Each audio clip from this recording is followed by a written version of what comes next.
Inspector Lestrade, at once. Your name, sir? Dr. John Watson. He's expecting you, sir? In a way, I believe he is. Well, I'll tell him you're here, sir.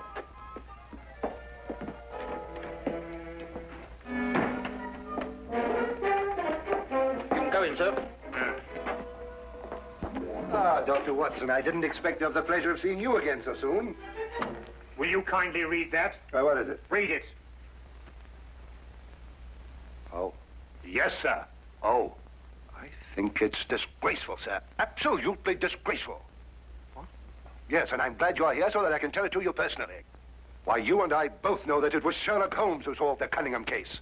If it wasn't for his brilliance and his persistency, the facts would never have been brought to light. And I think it's scandalous, sir, that the newspapers should have given me all the credit and said so very little about his magnificent achievement. What do you think, Doctor? Well, I absolutely agree with you. I'm glad you're on my side, Doctor. Why, of course, I'm so glad you take it that way. And what does Holmes think? Oh, he doesn't mind, you know. He doesn't care who gets the credit. Oh, dear old Holmes, such a modest fellow. Yes, well, look, you must give him my kind regards. Yes. And tell him that, although I know he doesn't think anything about it, I intend to get the newspapers to get the facts straight. Well, that's very good of you, Inspector. What's Holmes doing these days? Well, the last time I saw him, he was playing about with a lot of ink smudges and talking about the prints that fingers make. No. Good old Holmes, always experimenting. Inspector Lestrade, sir. Yes, what is it? There's been a murder reported at the home of Lord Beryl. What, Lord Beryl of the Foreign Office? That's him, sir. I'll be right with you. Excuse me, Doctor. Yes, of course. Lord Beryl. It's going to be a tricky situation to handle, what with the Foreign Office and who knows what else. Yes. Can I be of any assistance? I don't think so, Doctor. Oh, perhaps as a medical man. Mind you, I don't know what to expect, but I think you would be of invaluable assistance. Say no more. Here's the address, sir. Your carriage is waiting outside. Oh, thank you very much. Perhaps you'd care to acquaint Sherlock Holmes with what has happened. Well, I don't know. I don't know myself what's happened. As you said, the people involved make this case rather delicate. Perhaps a little suggestion now and then might help facilitate matters. One never knows. Yes, you're so right. Take a message to Mr. Sherlock Holmes of 221 Baker Street. 221B. Yes, of course, 221B Baker Street. Tell him what has happened and drive him to Lord Beryl's residence. Yes, sir. And tell him Dr. John Watson is already there. The flat's the first floor up. Yes, sir. Very good, sir. 221B Baker Street.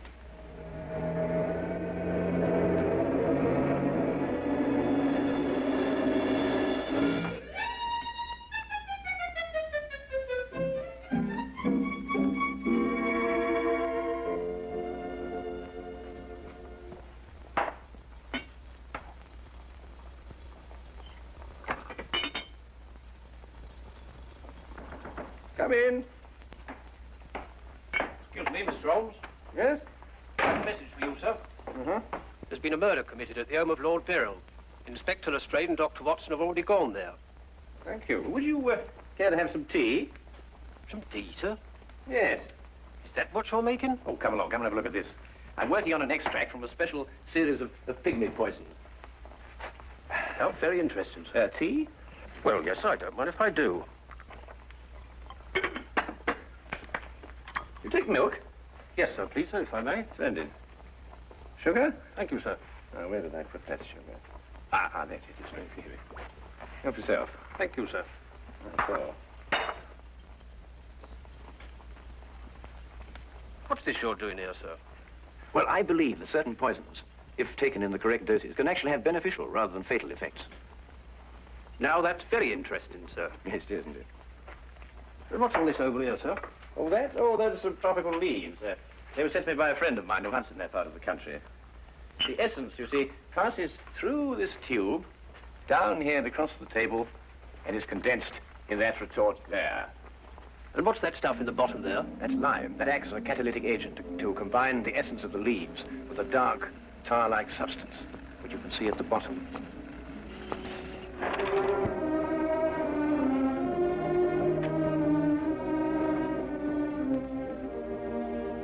Inspector Lestrade, I demand to see my wife. You've kept me waiting half an hour, and now I should like an explanation. Of course, you're entitled to one, sir.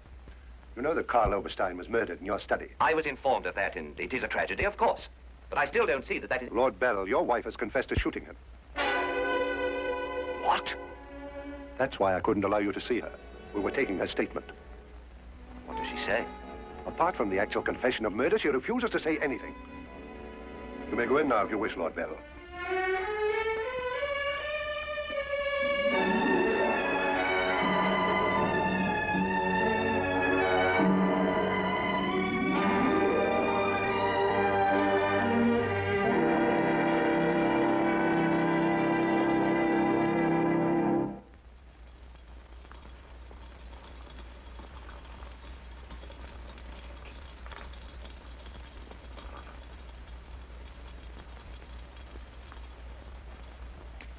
What's that you're putting in now, sir? Well, it's a form of acid dye. Yeah. That's all right. Oh, where have you two been all the afternoon? Didn't the sergeant tell you? Oh, yes, I remember. There was a murder somewhere. Was it interesting? No, Mr. Dwight. Uh-huh. Well, Lestrade, come and have whiskey and soda. Whiskey and soda, Lestrade. I don't know. I'll be off duty in 5 minutes. Yes, I think that'd be all right. Neat for me. Well, sit down if you can find yourself a place. There you go. yes, well, I think we can leave that to boil for a little while now. Now, gentlemen, what's the problem? Who was murdered? A man named Karl Oberstein. Oberstein. Oberstein. Oh, yes, I remember. An Austrian chap. He was originally, but of course, for a number of years, he's been a freelance agent. Mm-hmm. Buying and selling anything he get his hands on, eh? But his hands in a bit too much this time. Lady Beryl shot him. Holt Smith, 38. Oh, really? It was a nasty bit then. I examined the body before it was removed. Entire back of the head gone. Instantaneous death, of course. Did you find the bullet? No, the police surgeon will do that. It hadn't come out. Yes, and that shot in the back of the head removes any possible chance Lady Beryl may have had of claiming self-defense. You're off duty now, aren't you, Wilkins? Yes, sir. You may go home. Thank you, sir. It's been a pleasure working for you this afternoon, Mr. Holmes. I'd like to know how it all turns out. I'll let you know. Thank you, sir. Good afternoon, sir. I feel sorry for Lord Beryl. There'll be quite a scandal when this appears in the papers. Yes, it certainly will be. I wonder why Lady Beryl lied to you. What nationality was Lady Beryl originally? Well, she was born in Austria, although she was brought up in America. She's been here in England for the past 5 years, since her marriage, you know. It's a shame a woman like her has to remain in prison. Still, she might decide to tell you...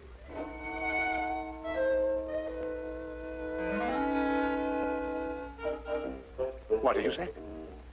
I beg your pardon? What did you say just now? I didn't say anything. Oh, yes, you did. You said, I wonder why Lady Beryl lied to you. Oh, that? Yes, what did you mean? Nothing, except, of course, that Lady Beryl didn't shoot this chap Oberstein at all. But she confessed to it. Nonsense. She didn't shoot Oberstein because Oberstein wasn't shot. His head was bashed in with a blunt instrument. The revolver you claim was the murder weapon actually belonged to Oberstein. She found it lying by his side and pretended she'd done it in order to shield her husband. She's no more guilty than you two are. Would you hold that like a good fellow, please? Would you please repeat that? Of course, it's as plain as a... Here, would you mind holding that? Oh, well, it's not plain to me. Well, you told me that Lady Beryl confessed to shooting Oberstein. But Oberstein wasn't shot. Just because you find a man with the back of his head shattered and a gun lying by his side is no reason to assume he's been shot. Thank you. You also assumed that the bullet had lodged in Oberstein's cranium because it hadn't emerged through the front. Now, any student of elementary ballistics knows that the greatest damage to the skull is on the opposite side to which the bullet entered. The point of entry is always clean. But the gun we found was an Austrian gun, and Lady Beryl is an Austrian. Now, there's a logical bit of reasoning for you. Would you mind holding that, please? Lady Beryl saw Oberstein lying there and jumped to the same conclusion we did. Well, Lady Beryl's innocent. Then somebody else is guilty. Brilliant! We've got to get back to the premises and re-examine them for clues. You come with us, Holmes. This nonsense can wait. Nonsense? Nonsense. Nonsense? Did you say nonsense? I'll have you know, Inspector Lestrade, that if the law enforcement agencies of this country were a little, an infinitesimal amount more advanced than ancient Neolithic man, I would not have to be doing the basic research work that will in time benefit police bureaus throughout the earth. You may have a point, Mr. Holmes. A point? The only point is human, of which there is a paucity in the halls of our defenders of the public. So do you really think so? I certainly do think so. I'll tell you a few other things, Inspector.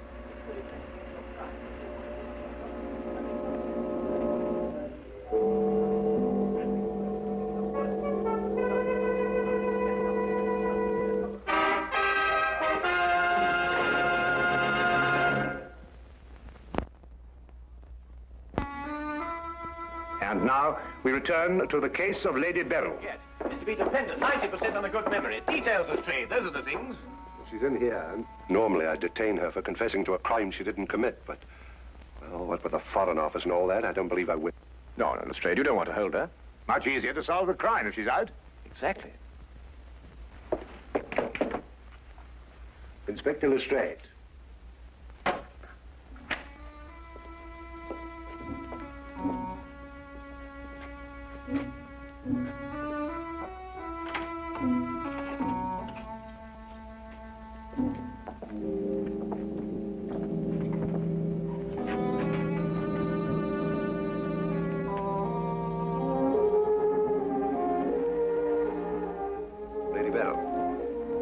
us we're releasing you. So I understand. Do you know why? No. We've been able to prove that you didn't commit this murder you confessed to. I see. We would, however, like an explanation as to why you confessed to this crime.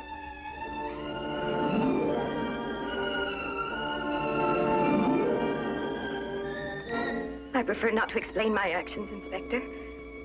You realize, of course, that your actions are in themselves punishable and that we could detain you.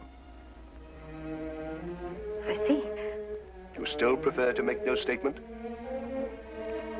That is correct. Very well, Lady Beryl. You'll be released as soon as the formalities can be cleared. Thank you.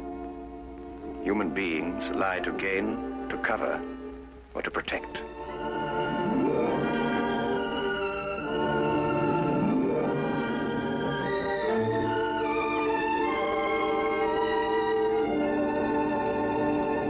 I don't know how to thank you, Mr. Holmes. Please consider me forever in your debt. Not at all. You're in the Foreign Office, aren't you, Lord Beryl? I am. Had you ever met Herr Oberstein before? I had. Exactly when? Last week. For the first time? And the last time. I see.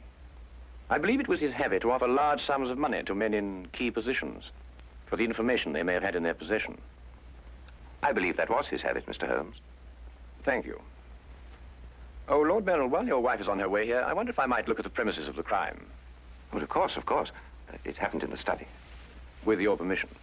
My house is yours, sir. Thank you.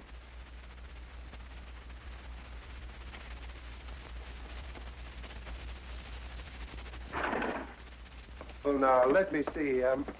Karl Oberstein was lying about there. Of course, it's been removed.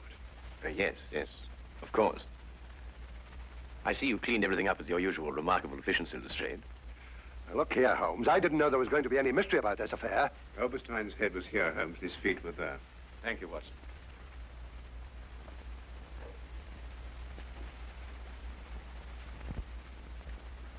Where was the gun lying? To the left of the body. Nearer the head or the feet? Nearer the head.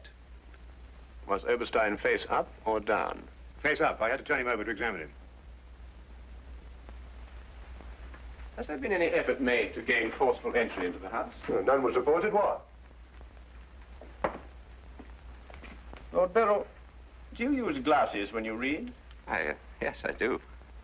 These. Are they your only pair? Yes. Who first discovered the body? I believe my secretary. Is he here? Yes. I'll call him. Thank you.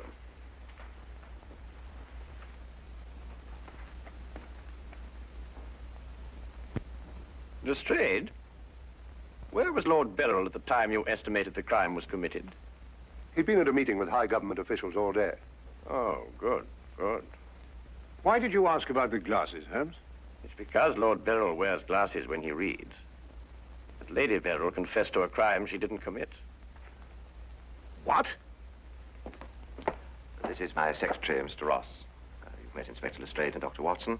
This gentleman is Mr. Sherlock Holmes. How do you do? I understand it's through your efforts that Lady Beryl was returning home. Partially through my efforts. I wonder if I could impose upon you, Mr. Ross. Of course, sir. Would you mind taking these sheets of paper and roughly outline the position in which you discovered the body? Outline it in scraps of paper. If you would be so kind. Of course. What's the purpose of that? How many men have you on the premises, Lestrade? 2 outside. Why? Oh, good. I wonder if you'd mind taking them into the garden behind this window and making a thorough search of the premises for a radius of 30 feet. Looking for what? Anything that doesn't belong in a garden. Are you serious, Holmes? Shh. Completely. Let's got him out of our way. Have you examined your safe, Lord Beryl? I have, Mr. Holmes. All my papers are intact. Excellent. Does Mr. Ross have the combination to your safe? Yes? There's been no question of robbery. Of course not, Ross. One must ask these questions in an investigation. Of course. Good afternoon, Lady Beryl. My darling. How are you? I'm all right, George. Quite all right. You're distressed. This experience must have been horrible for you. It's all right. It didn't last long enough to be too difficult. I don't know how, but Holmes has solved the entire thing. Has he really? Not entirely, Lady Beryl. Not yet. Do you expect to? I can only hope to. Mr. Holmes, if there's anything I can do to help. If it would not be too much of an imposition, Lady Beryl, I would like you to retake the position in which Mr. Ross discovered you when he entered the room. Mr. Holmes, my wife has had a harrowing experience. Please consider her nerves at this point. You're forgetting, Lord Beryl, that your wife confessed to a crime she didn't commit. The circumstances are somewhat exceptional. But if Lady Beryl would rather not... It's quite all right, George. Now, let me see.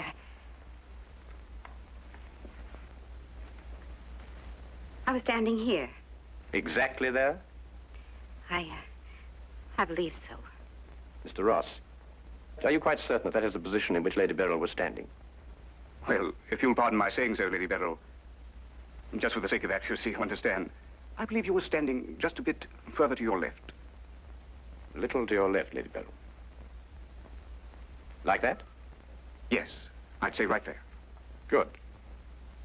Now, Lady Beryl had a revolver in her hand. Mr. Holmes. That is correct. In which hand?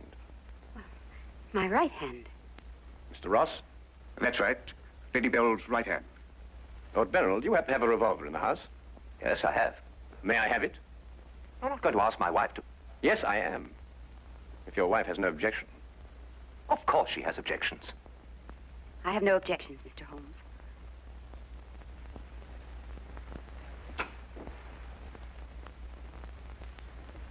Ah, excellent. A 38 caliber. Do you notice, Watson, that it's patterned very closely after the Schmidt-Holmes, the revolver in question? Lady Beryl, is that the way you held it?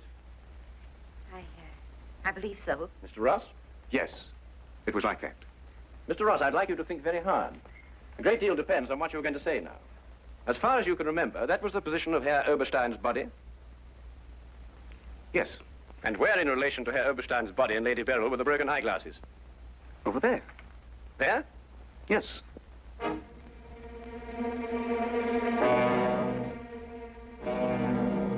Watson, were there any glasses on the floor when you found the body? Absolutely not. You're positive? Positive. That's right. I didn't know what I was saying. There were no glasses on the floor at all. There weren't any glasses on the floor when you found Lady Beryl bending over the body. But there were when you sent Herr Oberstein crashing to the ground.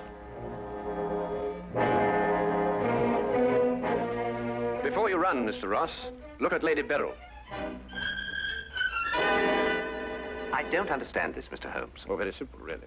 Herr Oberstein approached you with an offer to buy Foreign Office secrets. You threw him out. Then Ross contacted him, prepared to sell him the secrets. Well, there's nothing missing from the safe. Of course not. If you sold anything, you'd have been found out. Herr Oberstein came here expecting to buy. You opened the safe, showed him the papers he wanted. He put his glasses on to examine them. And then when he paid you, you smashed his skull in. He fell, breaking his glasses. His revolver dropped from his pocket. Then you replaced the papers, pocketed the money, and left. It's a lie. Why, you filthy... The unfortunate point occurred when Lady Beryl discovered the body. You read the evidence incorrectly.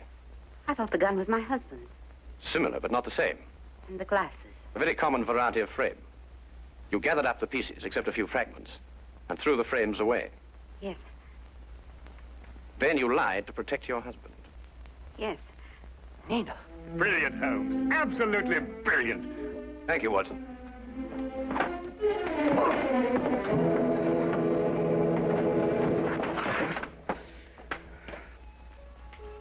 My humble and very grateful thanks, Mr. Holmes.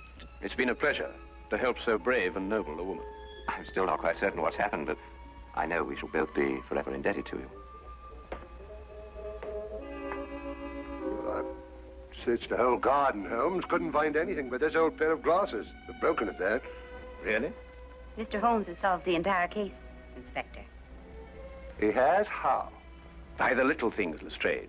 The little things that one must remember. The little things that make the difference between success and disaster. One must never forget that the difference between... Good heavens. Watson, What is it, Holmes? I left the gas on under the experiment.